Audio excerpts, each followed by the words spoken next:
Obrigada por se juntar à nova igreja. Amamos ouvir a respeito do que Deus tem feito através desse ministério.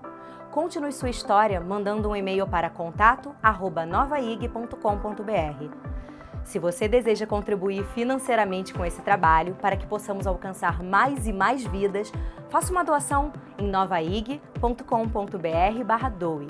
E não deixe de conferir nossa loja online. Lá você encontra produtos da Nova, que certamente irão abençoar a sua vida. Visite-nos em novaig.com.br/loja. Esperamos que essa mensagem te abençoe. O título dessa série é Viva Vitoriosamente através da graça. Deus não planejou para o homem uma vida de fracassos. Deus planejou para nós uma vida de sucesso. Essa é a boa, perfeita e agradável vontade de Deus para cada um de nós. O fracasso é um desvio da normalidade. O normal para a vida do homem é a vida vitoriosa. Deus não planejou fracasso para o seu casamento, para a sua vida financeira, para a sua saúde, para a sua família. Deus não planejou fracasso para a vida do ser humano. Deus criou o homem para dominar sobre todas as coisas. Leia o livro de Gênesis e você vai ver que Deus, quando criou o homem, disse que ele tenha domínio sobre todas as coisas. Que ele tenha domínio sobre todas as coisas. Nós fomos criados à imagem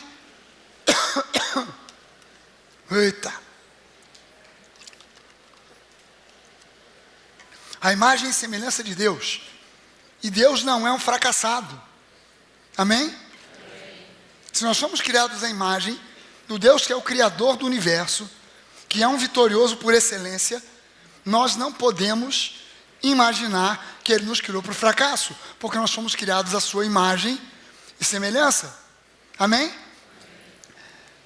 Jeremias 29:11 diz para nós que eu é que sei, ninguém mais, mas Ele.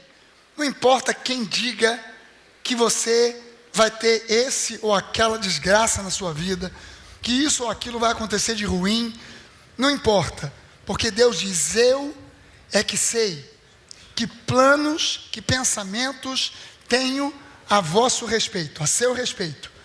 E são planos de paz, pensamentos de paz, shalom, e não de mal, para dar a vocês o futuro, o fim que vocês desejam. Esse é o plano de Deus para cada um de nós. Esse é o propósito de Deus para cada um de nós. Não é o fracasso, não é a derrota, não é a miséria, não é o fim triste.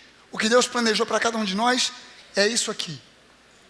Não importa que veio um profeta e disse, alguém que é conhecido, famoso, porque é um profeta consagrado, eu confio, antes de confiar no profeta, eu confio na voz do meu pai. E o meu pai diz, eu é que sei que planos tem a seu respeito, que pensamentos tem a seu respeito. São pensamentos ou planos de paz, de shalom. Shalom significa paz por dentro, paz por fora, vida vitoriosa, prosperidade, família abençoada. São conceitos embutidos em shalom. Esse é o plano, esse é o propósito que Deus tem para cada um de nós. Não um plano de fracasso. E esse plano, ele só se concretiza através da graça. Andar na graça é andar no plano e no propósito de uma vida vitoriosa. Esse plano de vida vitoriosa não se concretiza através da religiosidade, de uma vida religiosa muito consagrada. Não. O que Deus espera que você entenda é que você precisa de andar debaixo da graça. Não é por outra razão que Jesus disse que nós conheceríamos a verdade e a verdade nos libertaria. Conhecereis a verdade e a verdade vos libertará. Sabe que, em geral, quando se fala na igreja sobre libertação, imediatamente as pessoas associam a imagem dos demônios. somos libertos. Quando se fala de libertação, se imagina logo alguém manifestando um demônio, saculejando, gritando, babando, caindo no chão, rolando.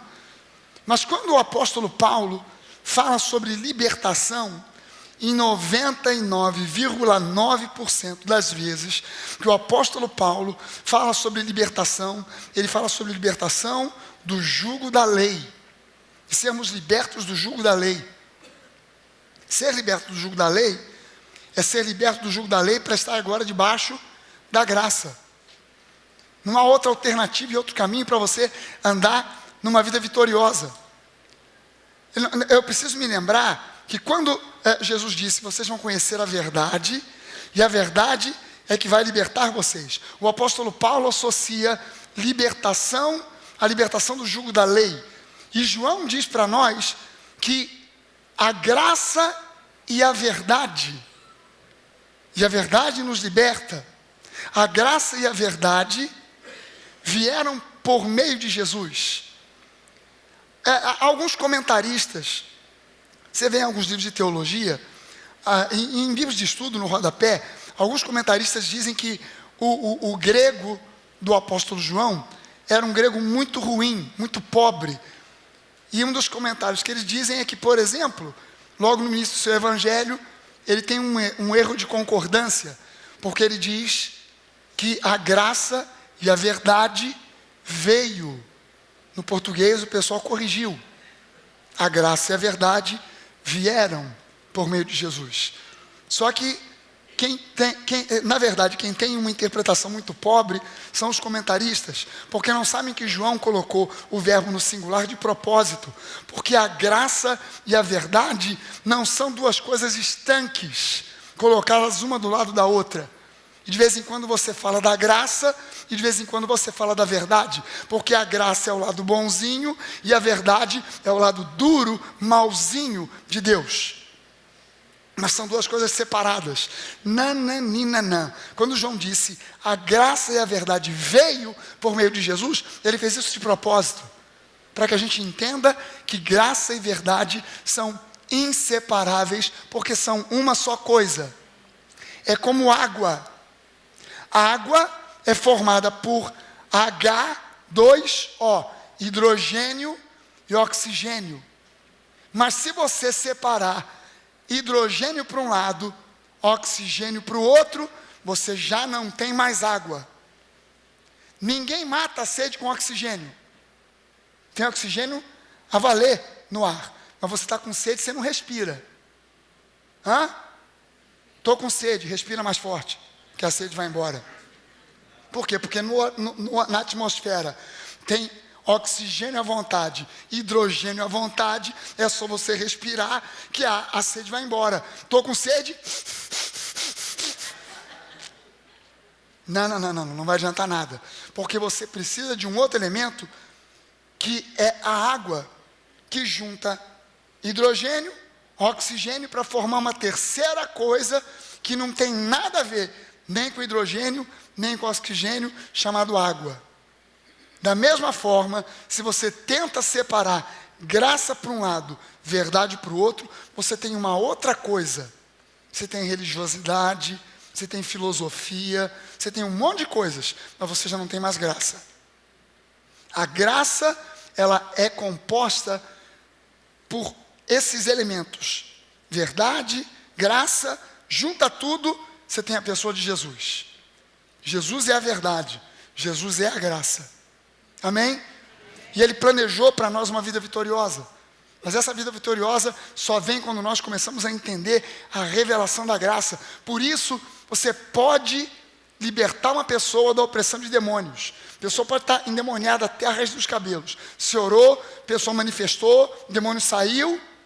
Mas se ela não conhecer a verdade da graça, o demônio vai voltar. E vai trazer mais 7, piores do que ele. Ela precisa de conhecer a graça.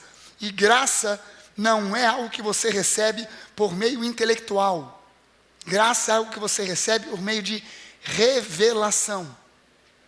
Levante uma das suas mãos e faça essa oração. Peça a Deus, revela mais e mais da tua graça no meu espírito. Aleluia. não é no seu intelecto, é no seu espírito. Você tem que pedir isso a Deus constantemente, como o apóstolo Paulo orava pela igreja. E ele dizia, eu oro para que vocês entendam, para que vocês recebam revelação, espírito de sabedoria e de revelação no pleno conhecimento dele. Se ele é a graça, conhecê-lo plenamente é conhecer plenamente a revelação da graça.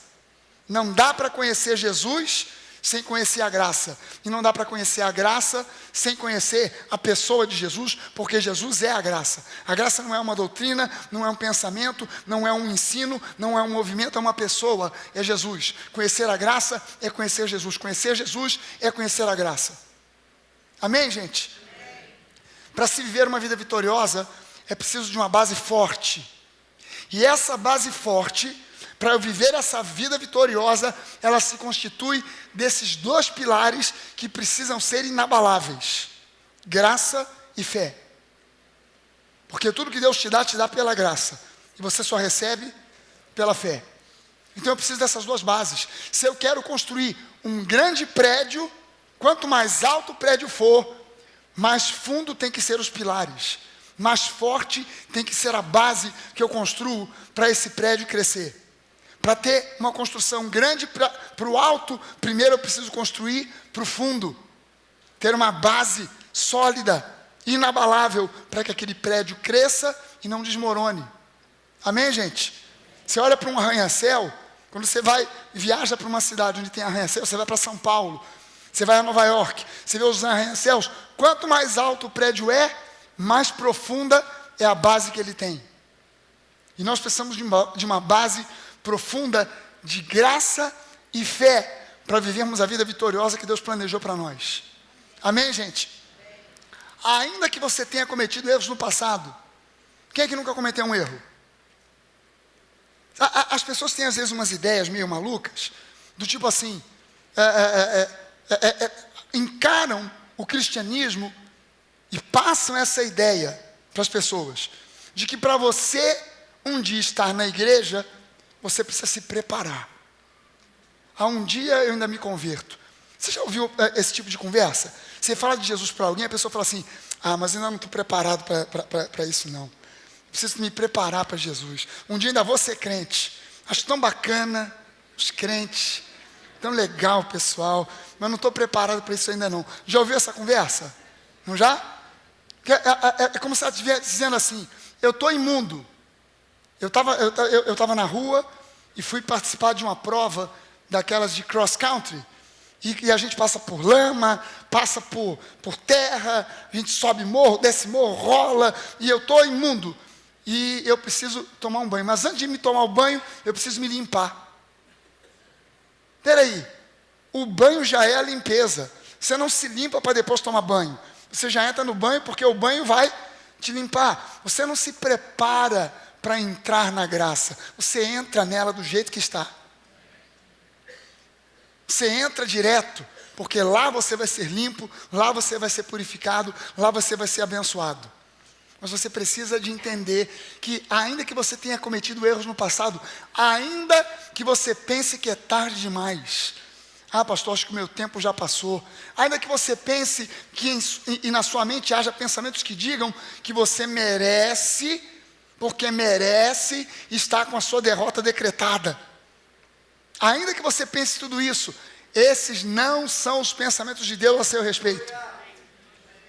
Eu é que sei, diz o Senhor, que pensamentos tem a seu respeito. E são pensamentos de paz, de shalom, para dar a vocês o futuro que vocês desejam. Aleluia! Alguém pode dizer aleluia isso aí? Esse é o plano de Deus para nós. Muitos cristãos sinceros estão presos na depressão, no remorso de coisas que foram feitas no passado. Por quê?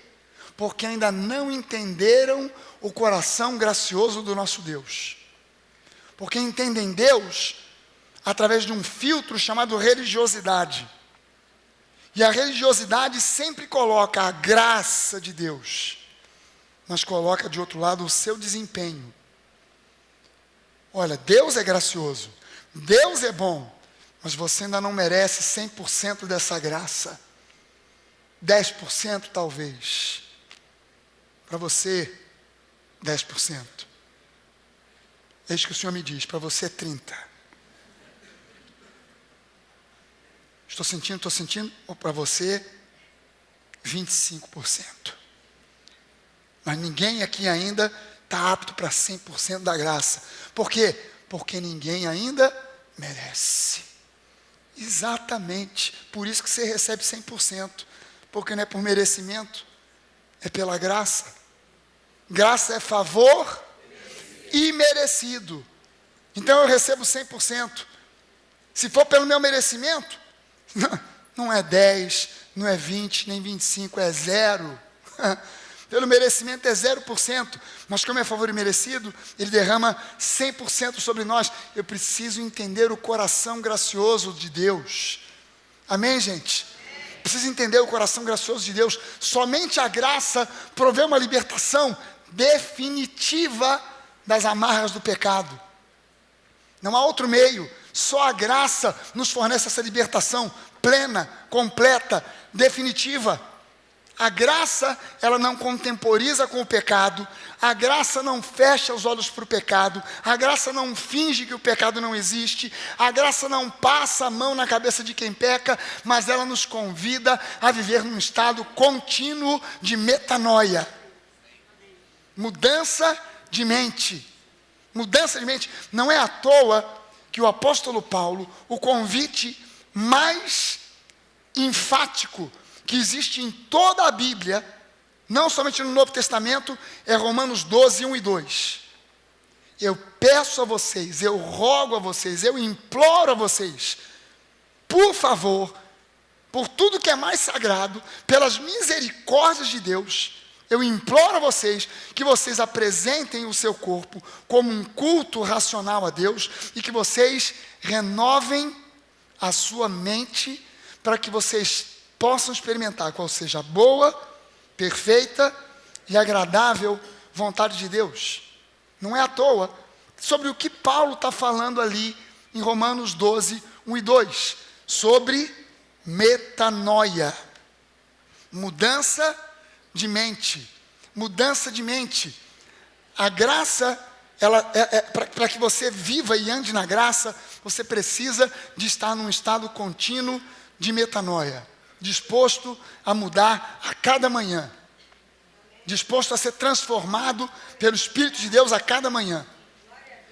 Esse estado contínuo de metanoia, presta atenção nisso, meu irmão. Essa mensagem que eu estou falando hoje aqui, que eu estou pregando para você hoje aqui, é a primeira dessa série, mas essa mensagem talvez seja a mais importante de toda a série. Porque aqui eu estou lançando um fundamento que vai fazer você entender. E eu garanto para você, há muitos de vocês aqui que vão ter a sua vida transformada da água para o vinho por causa dessa série. Eu estou dizendo para você aqui, eu falei isso no primeiro culto, e vou dizer para você já agora. Esses últimos dias do ano, nós temos aí 1 mês e meio, pouco mais de 1 mês e meio, até o final do ano para começar 2018. Esse final de ano, Deus está preparando, Ele está fazendo um preparo, está lançando sobre a sua vida um preparo para um 2018 mega abençoado. Isso aqui faz parte desse preparo. Isso aqui faz parte, essa série faz parte desse, eu não sabia disso até hoje pela manhã. Eu não tinha ideia, quando eu estava preparando essa série, eu não tinha ideia que isso aqui é Deus arrumando a cama para você entrar no descanso em 2018. E viver um ano mega abençoado. 2018 vai ser o melhor ano da sua vida. Pastor, mas o senhor também disse isso lá em 2016. Exatamente, ignorante. A cada ano você vai vivendo de glória em glória. Você vai subindo a escada. 2017 foi planejado por Deus para ser o melhor ano da sua vida. Até o fim de 2017. Porque 2018 vai ser melhor do que 2017. E melhor do que 2018 só 2019. Então, entenda isso. esse final de ano, Deus está preparando o melhor ano da sua vida. É fundamental você ouvir essa série aqui, porque esse estado contínuo de metanoia significa desenvolver a consciência da justiça. A consciência da justiça é o oposto da consciência do pecado. A maioria dos crentes, apesar de crentes, continuam andando com a consciência do pecado. E a culpa não é deles. A culpa começa nos púlpitos, aonde as pessoas recebem domingo após domingo a mensagem de que elas são pobres, miseráveis pecadores, porém salvos pela graça. A mensagem é dúbia. E Tiago diz o seguinte, que quando você tem essa mente dúbia, ou seja, uma mente dupla, que uma hora bebe de uma fonte, outra hora de outra, uma hora Deus é bom, outra hora Deus te disciplina, uma hora Deus te dá prosperidade, outra hora Ele te bota num leito de enfermidade, até casa, né? Até rima. Deus te dá prosperidade, mas também te dá a enfermidade. E a gente, uma hora Deus é bom, outra hora Deus, ele lança sobre você uma desgraça. Uma hora Ele te abençoa, na outra hora Ele leva um filho, leva um ente querido para disciplinar você. E quando as pessoas recebem essa mensagem dupla, o apóstolo Tiago, ele diz que quem vive nessa não recebe de Deus nada. Nada. Porque uma hora vai, outra hora vem. Uma hora positivo, outra hora negativo. Uma hora dá certo, outra hora dá errado. 9 fora, somando, média, 0. Recebe nada. No final a média é 0. Deus não quer você com média 0. Deus você quer num estado de progresso. Amém? Não é receber uma bênção aqui, que bom, que testemunho. Depois uma desgraça ali. Depois uma outra bênção. Agora a miséria. Agora ganhei um emprego novo. Agora fui demitido. Agora ganhei na Mega Sena. Agora perdi tudo. No final, média, 0. Não recebeu nada. Não adiantou nada. Deus não quer isso para você. Ele quer um estado de progresso contínuo. Mas para esse progresso contínuo, você precisa de desenvolver a consciência da justiça. Quem você é em Cristo. Quem Deus realmente é. Qual a sua nova identidade. Quem você agora é em Cristo. Que é contrária à consciência do pecado. Ouça isso. A consciência do pecado é a força que desenvolve a consciência do fracasso. A consciência do pecado é a força que desenvolve a consciência do fracasso. Pastor, que consciência do fracasso é essa? Mentalidade do fracasso. O brasileiro é uma das vítimas mais bem-sucedidas do inferno, com a mentalidade do fracasso. Já ouviu falar que o brasileiro tem síndrome de vira-lata? A gente sempre acha que a gente está por baixo, que nós somos os piores, e tá. É sempre assim.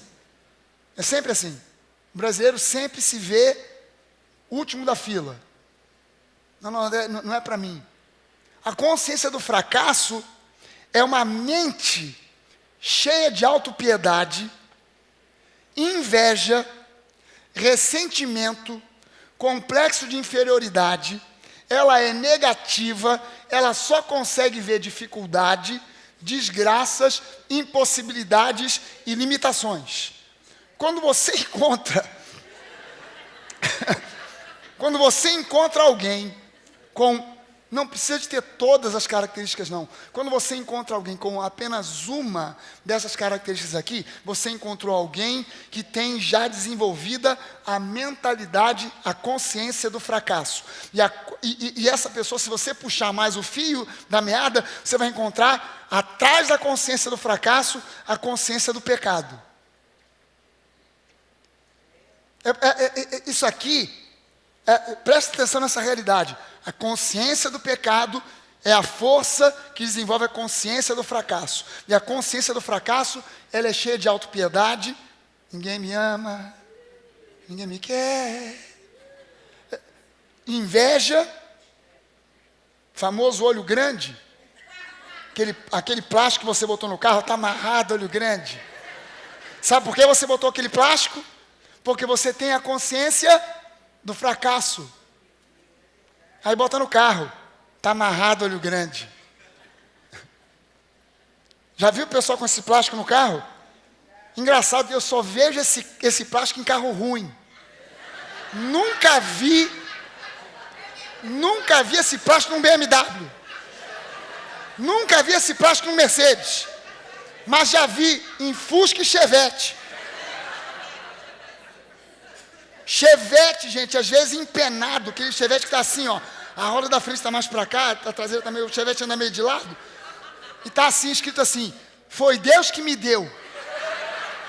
E embaixo, está amarrado, olho grande. Quer dizer, nem foi Deus que deu, e nem tem ninguém de olho grande naquela porcaria.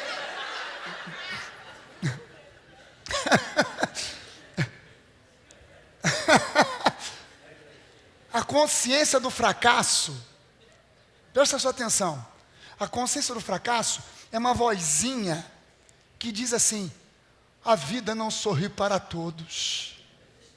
Já ouviu essa frase? Rapaz, o fulano se deu bem. E você, por que você não se deu bem? Você não estudou na mesma escola? Você não era amigo dele? Por que você não se deu bem? A vida não sorri para todos. Hã? Ô frasezinha, hein?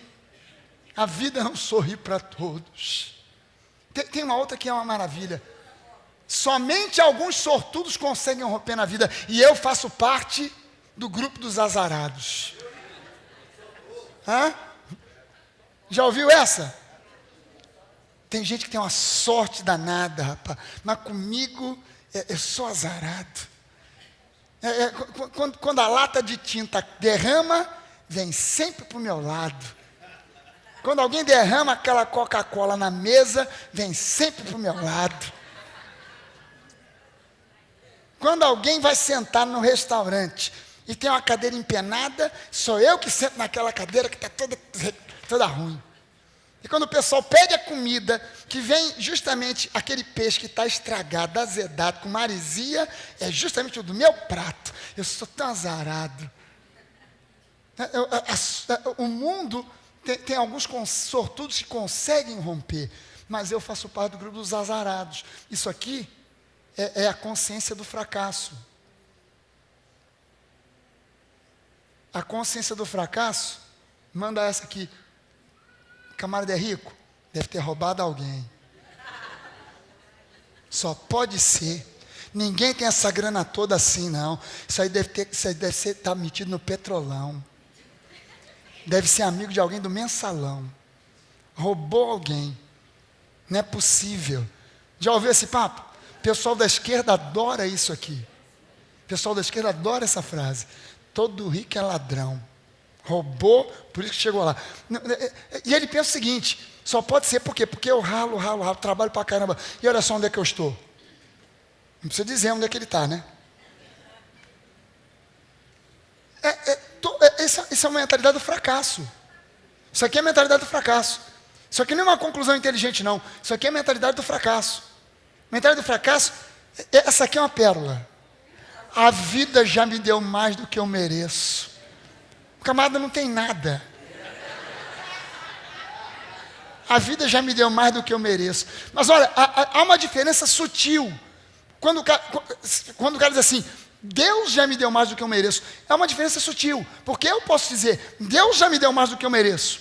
Mas a vida não me entregou ainda 1/3 daquilo que Deus planejou para mim. O mundo jaz no maligno. Então o mundo está querendo reter, segurar. Mas Deus já me deu mais do que eu mereço e vai me dar muito mais. Não porque eu mereço, porque Ele derrama sobre mim o seu favor, que é merecimento, que é algo imerecido. É até uma frase, é uma coisa meio paradoxal. É um merecimento imerecido. Eu não mereço, mas mereço. E mereço por quê? Porque Jesus é um merecedor e Ele derramou por mim, para cima de mim, que não mereço. Amém? Essa aqui é uma maravilha. Não ligo para dinheiro, porque dinheiro não traz felicidade. Isso é a mentalidade do fracasso. Você acha que dinheiro não traz felicidade? Me dê todo o seu dinheiro e seja feliz. Pode me dar que eu recebo, sem problema. Me dê o seu dinheiro e seja feliz. Que frase mais imbecil é essa? É óbvio que o dinheiro em si não traz felicidade. Mães que ajudam um bocado, ajuda. Se o dinheiro não traz felicidade, me dê todo o seu dinheiro e seja feliz. Essa aqui é uma maravilha. Eu já sabia. Quer dizer, a pessoa já está na expectativa do vai dar ruim. Ela já entra no negócio pensando assim, mas vai dar ruim, vai dar ruim, vai dar ruim, vai dar ruim, vai dar ruim. Eu já sabia. Claro, ela já estava esperando, ela já estava profetizando desde o início. Não vai dar certo, não vai dar certo, não vai dar certo. Eu já sabia. Isso aqui é a voz da mentalidade do fracasso. Mas lembre-se que a mentalidade do fracasso, ela foi desenvolvida pela mentalidade, a consciência do pecado. Levou para isso aqui. Consciência do fracasso é uma voz que diz assim, como é que pode ele ou ela conseguir e eu não? Como é que pode isso? Como é que ela conseguiu e eu não consigo? Não é possível. Ela nem completou a faculdade. Eu completei. Por isso você não consegue. Você completou, mas não estudou.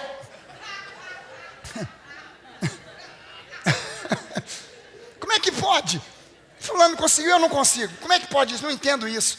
Vai ver que ele conseguiu lá, ele fez isso aí por alguma falcatrua. Ele foi falar com alguém, só pode ser. Não. Como é que pode? Isso aqui é a mentalidade do fracasso falando. É a mentalidade do fracasso falando. Essa é a pérola, é a cereja em cima do bolo. Essa aqui é a cereja do bolo. Deus está me punindo por alguma coisa que eu fiz no passado. Eu nem sei o que é, nem lembro, mas eu devo ter atirado pedra na cruz, alguma coisa assim, que eu fiz e que gerou isso aqui tudo que eu estou vivendo. Só pode ser, Deus está me punindo por alguma coisa que eu fiz no passado.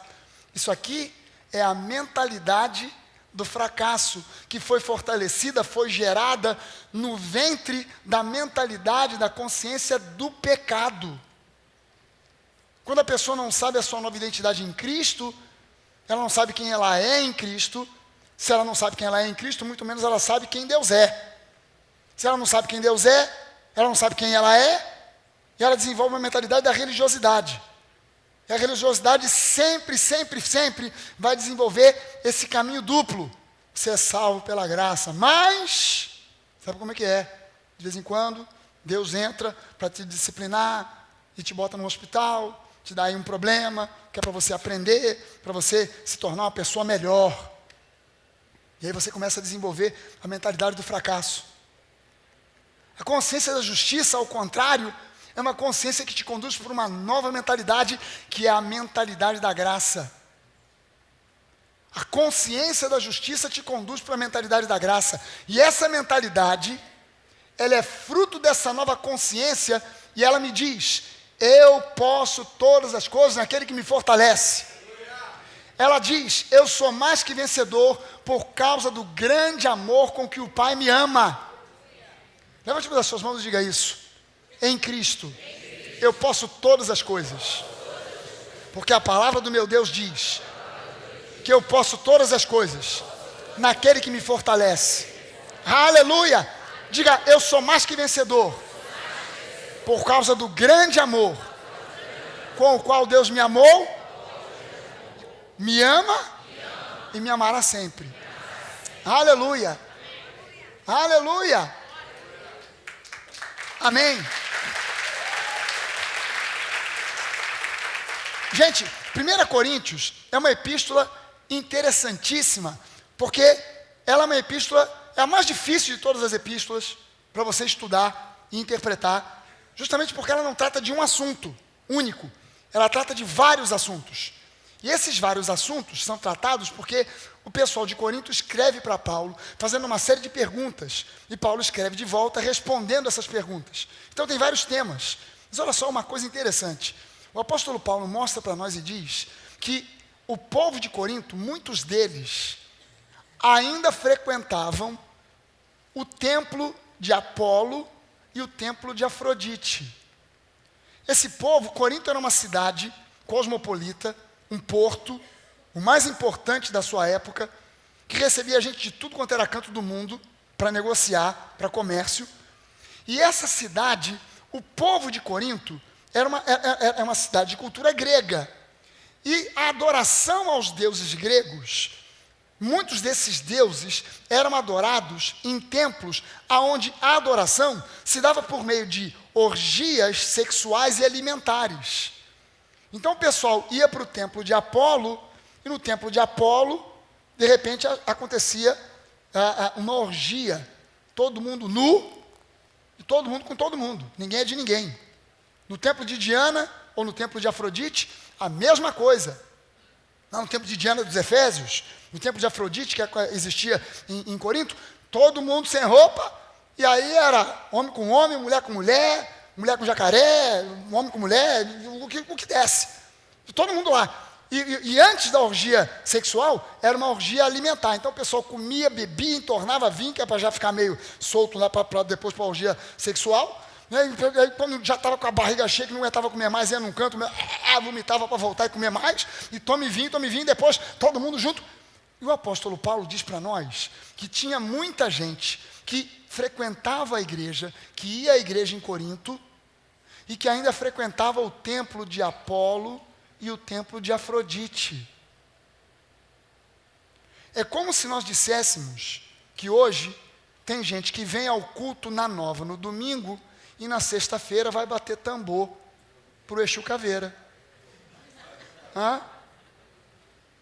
Quando a gente pensa em termos históricos, não nos parece tão escandaloso. Mas se você trouxer para o contexto de hoje, e você botar, caramba, pastor, o senhor está sabendo daquele fulano, aquela irmã, aquele irmão, ou aquele grupo daqueles irmãos, eles têm vindo aqui no domingo de manhã, mas de noite eles vão bater tambor no centro de Macumba. Caramba, olha só, aí o apóstolo Paulo, na minha cabeça, ou na cabeça dos religiosos, quando escreve de volta para eles, devia dizer, seus desgraçados, infelizes, macumbeiros, safados, que estão indo lá no templo de Afrodite, não me apareçam mais na igreja, porque vocês são idólatras, vocês são os miserentos. Não, ele escreve e pergunta o seguinte, cara, você não sacou ainda que você é templo do Espírito Santo? Será que você não se conscientizou ainda? Você não desenvolveu a mentalidade da justiça e não sacou ainda que você é templo do Espírito Santo? Que comunhão pode haver entre Deus e os demônios? Vocês não pertencem mais aos demônios, vocês foram comprados pelo sangue de Jesus. Se conscientizem da sua justiça e parem de pecar. Ele não disse, não apareçam mais na igreja, seus pecadores, sem vergonhas. Não. Peraí, vocês são o templo do Espírito Santo. Se conscientizem. Aí no capítulo 15, ele diz o seguinte, para esse povo, que estava com essa fé dividida, frequentando a igreja, indo ao templo de Afrodite e ao templo de Apolo, ele diz o seguinte, tornai-vos a sobriedade como é justo, e não pequeis. A nossa tradução do grego, do hebraico para o português, é uma das melhores do mundo. É melhor do que a Bíblia em inglês, é melhor do que a Bíblia em alemão, é melhor, olha que a Bíblia em alemão foi traduzida por Lutero. A nossa Bíblia é melhor do que a Bíblia em alemão, a nossa versão em português, é melhor do que a Bíblia em francês. Eu não falo alemão, eu não falo francês, mas quando eu pego a Bíblia e comparo, eu sei, dá para entender. E a nossa tradução é muito melhor do que, por exemplo, a tradução King James, que é a versão em inglês. Mas nesse versículo aqui, a nossa tradução ficou muito ruim. Porque no português ficou assim, tornai-vos a sobriedade como é justo e não pequeis. Mas na NVI ficou um pouquinho melhor. Mas olha só, os termos que aparecem aqui. Essa expressão toda, tornai-vos a sobriedade, ela poderia ter sido traduzida por uma só palavra, porque é uma palavra só no grego. A palavra no grego é eknefo. Eknefo poderia ser traduzido como retornem. Mas eknefo significa literalmente sair de um estado de estupor, despertar, acordar. No primeiro culto eu consegui ilustrar isso aqui. Eu não sei se eu vou conseguir no segundo, mas eu vou dar um jeito. Deixa eu ver, alguém que tenha talentos para teatro. Tem alguém do Nova Movies aí? Do Nova Encena? Quem? Que Caio? Caio ou levanto? Vem cá, Tico. Rápido, corre. Cara, esse camarada é um ator de altíssimo talento. Não sei o que ele está fazendo, que não está ganhando dinheiro na Globo. Então, olha só. Você já viu essa cena em filmes? Em algum filme você já viu essa? Todo filme de ação tem uma cena dessa. De alguém que, de repente, dá uma congelada. Fica em estupor por causa de um susto ou de medo. Né? Então, estamos nós aqui numa cena, de repente, de guerra. E tá bomba para lá, tiro para cá, e de repente o Caio, Tico, o apelido dele é o Tico ficou, tinha que avançar para o inimigo, mas deu uma congelada, frisou. Frisou. E eu tô vendo meu amigo vai levar um tiro do inimigo, eu chego, Tico, anda, acorda, cara, vamos nessa. Já viu essa cena?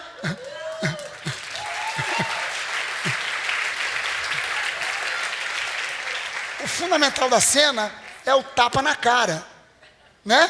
Tem que ter aquele tapa na cara. Fulano, pá. Aí a pessoa, aquilo ali é eknefo. O cara devia estar gritando, eknefo, tum, acorda aí, desperta. Tornai-vos a sobriedade é uma expressão muito grande, mas no original é uma palavra só, eknefo, que significa sair de um estado de estupor, despertar. E essa outra expressão, como é justo, no original é de kaios.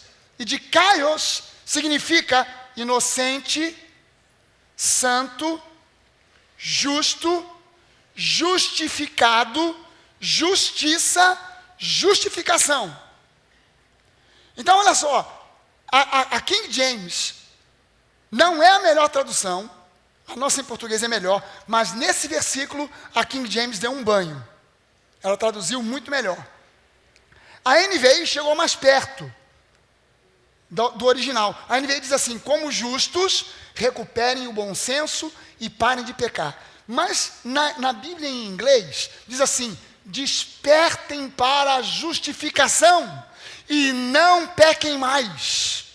Acorda para a sua justificação, se toca de quem você é em Cristo, desperta para a tua justificação e, consequentemente, você não vai pecar mais.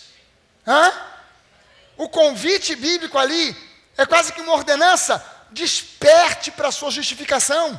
Cara, vocês estão pisando na bola, vocês estão frequentando a igreja, indo no templo de Afrodite, vocês ainda não despertaram, vocês estão no estado de estupor, vocês estão dormindo, acordem para a sua justificação, porque vocês são templo do Espírito Santo, vocês são casa de Deus, vocês são amados por Ele, despertem para a sua justiça. Quando você o que significa despertar para a justiça? Despertar para a justiça é despertar para a graça. Quem eu sou em Cristo.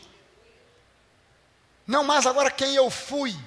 A minha vida hoje não pode se basear em quem eu fui, mas tem que se basear em quem eu sou em Cristo. Diga isso, a minha vida não pode se basear em quem eu fui. Ela se baseia em quem eu sou em Cristo. Aleluia. A NVI chegou um pouquinho mais perto, mas ela não chegou no ponto. Despertem, acordem para a sua justiça. Desperte para a sua justificação. Isso é fundamental. Desperte para a sua justificação. Deixe o Espírito Santo fazer o seu trabalho e te convencer da sua justificação em Cristo. Esse é o papel do Espírito Santo. É uma das funções do Espírito Santo habitando em nós. Nos convencer da nossa justificação.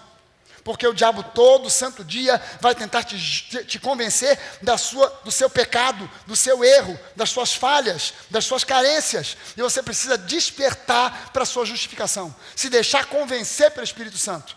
Sabe, a igreja passou décadas e séculos ensinando que os crentes, que a função do Espírito Santo na vida dos crentes é convencê-los do pecado.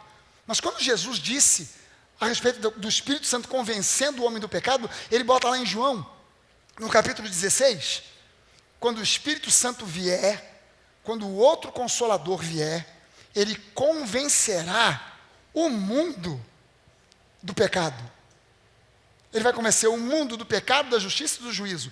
E aí ele diz o seguinte, no versículo 19, do pecado, porque eles não creem em mim. Quem aqui crê em Jesus? Então esse recado não é para você. Porque se você crê, Jesus disse, vai convencer o mundo do pecado. Primeira coisa, eu estou no mundo, mas eu não sou do mundo. Segunda coisa, se o recado é para o pessoal do mundo, então o recado não é para mim. Quando ele vier, vai convencer o mundo do pecado. Ele não tem que me convencer do pecado. Ele precisa me convencer da justiça, de quem eu sou em Cristo, da minha justificação em Cristo. Sabe qual é a minha grande angústia? É que, para anunciar essa realidade bíblica, essa verdade bíblica, aqui no Brasil, sou eu e mais uma meia dúzia de 3 ou 4. Porque a maioria das vozes nas igrejas estão anunciando uma outra realidade, que não é a realidade que Deus implantou na nova aliança. Isso muitas vezes faz com que eu seja como um João Batista, uma voz que clama no deserto. Uma voz que é combatida, que é criticada, mas eu não estou nem aí. Pode gritar, criticar, espernear, porque a verdade, ela precisa ser dita. E por quê? Porque é a verdade que liberta. Não é por outra razão que tem muita gente que chega aqui e depois de um mês de igreja, às vezes chega para mim e fala assim, pastor, eu estou frequentando aqui a igreja há um mês, mas em um mês eu aprendi mais do que em 20 anos de igreja. Pastor, estou frequentando aqui há um mês, estou me sentindo como se tivesse nascido de novo. Parece que eu me converti de novo, outra vez. Porque parece, e já teve gente dizer assim para mim, pastor, estou revoltado. Por quê? Porque acho que eu fui enganado a vida inteira. Eu gostaria de dizer a verdade para a pessoa. Foi mesmo. Mas como isso pode dar o risco da pessoa sair daqui e ir em outro lugar para fazer um atentado, a bomba. Então assim mesmo, tranquilo, bola para frente. Nós precisamos conhecer, despertar para a nossa justificação e deixar o Espírito Santo fazer o trabalho dele em nós, de nos convencer de quem nós somos nele, de quem nós somos em Cristo. O Evangelho da Graça, a palavra da fé, as boas novas trazidas por Jesus, muda vidas. O Evangelho muda vidas, a religiosidade muda hábitos, mas o Evangelho muda vidas. Amém, gente? Mudar hábitos. Agora, mudar vida, só o Evangelho faz isso. O Evangelho muda vidas. O Espírito de Deus e a sua unção, o favor, as bênçãos de Deus estão sobre a sua vida. Creia nisso. Tome posse disso pela fé. E é a revelação da graça que me faz compreender que tudo isso vem a mim sem que eu mereça, mas porque Jesus me amou. Não é uma questão de merecimento, é uma questão do favor dele ser derramado sobre nós. Aleluia! O Evangelho do Senhor Jesus, quando ele é compreendido através da revelação dada pelo Espírito Santo, não simplesmente um entendimento acadêmico, intelectual, racional, mas quando o Evangelho é compreendido por uma revelação do Espírito Santo, isso me faz ver que eu fui justificado e que eu tenho perfeita comunhão com o Pai, de que já não há juízo sobre a minha vida, de que não há mais condenação, não há mais punição, não há mais maldição, porque tudo isso foi lançado sobre Jesus na cruz do Calvário.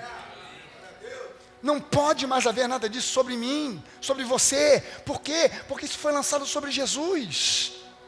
E Deus é justo. Amém? Se Deus é justo, Ele não pode fazer você pagar por algo que Jesus já pagou. É pagar 2 vezes pela mesma dívida. Jesus já pagou o preço. Não foi por outro motivo que na cruz Jesus bradou tetelestai. E tetelestai era um termo grego comercial, que significava está pago por completo.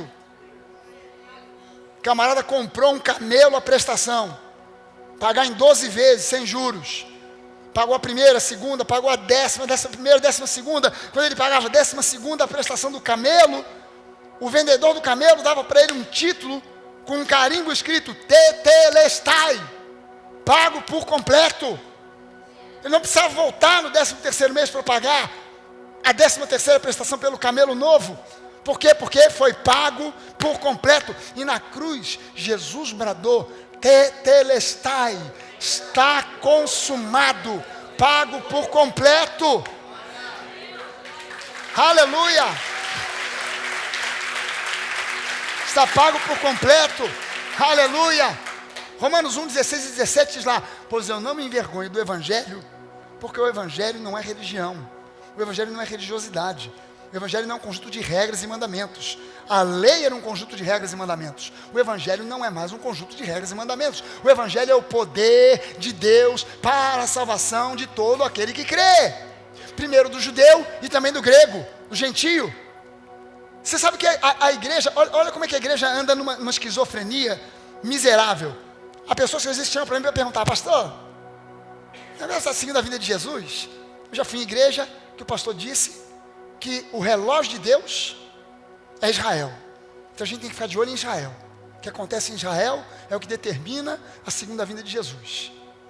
Já fui numa outra que diz que não, que é a igreja, que a gente tem que olhar para a igreja, que o que acontece na igreja, o progresso da igreja, o avivamento na igreja, é isso que determina a segunda vinda de Jesus. E aí, pastor, é Israel ou é a igreja? Eu olho e falo assim: meu Deus do céu, quem foi a topeira que ensinou isso para você? Porque que eu saiba, não um relógio digital. Eu estou usando aqui um relógio analógico. No meu relógio tem 2 ponteiros. Um que marca a hora, outro que marca minuto.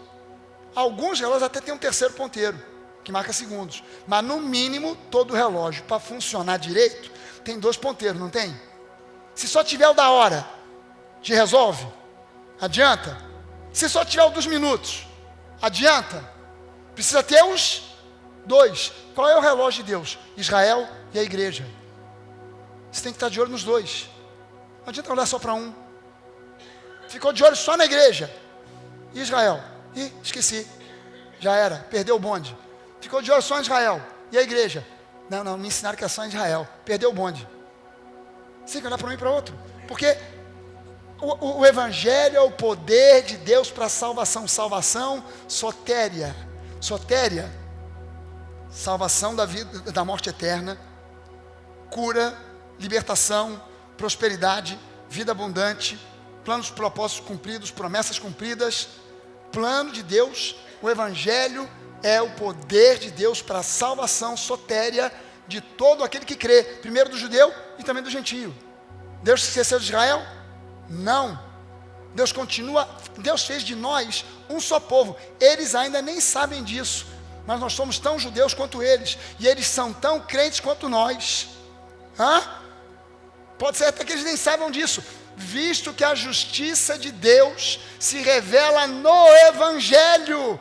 A justificação, a justiça de Deus se revela no Evangelho de fé em fé, como está escrito: o justo viverá pela fé. Salvação no grego, sotéria, salvação, cura, libertação, restauração, completude, segurança, preservação, é o Evangelho de Jesus Cristo.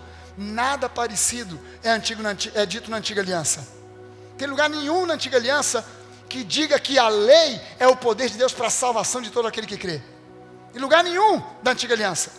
Mas no Evangelho diz isso. Na nova aliança diz que o Evangelho é o poder de Deus para a salvação, para a segurança, para a cura, para a libertação, para a restauração, para a completude de todo aquele que crê.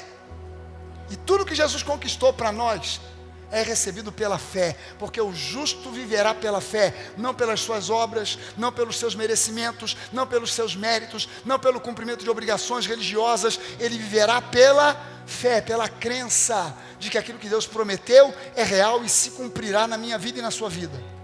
Aleluia! Então, pela fé, deixa o Espírito Santo te convencer definitivamente de que você foi totalmente perdoado, e nesse ato de perdão você foi feito imediatamente e consequentemente reconciliado com Deus, justo, abençoado, um filho amado, capacitado para andar em vitória. Aleluia!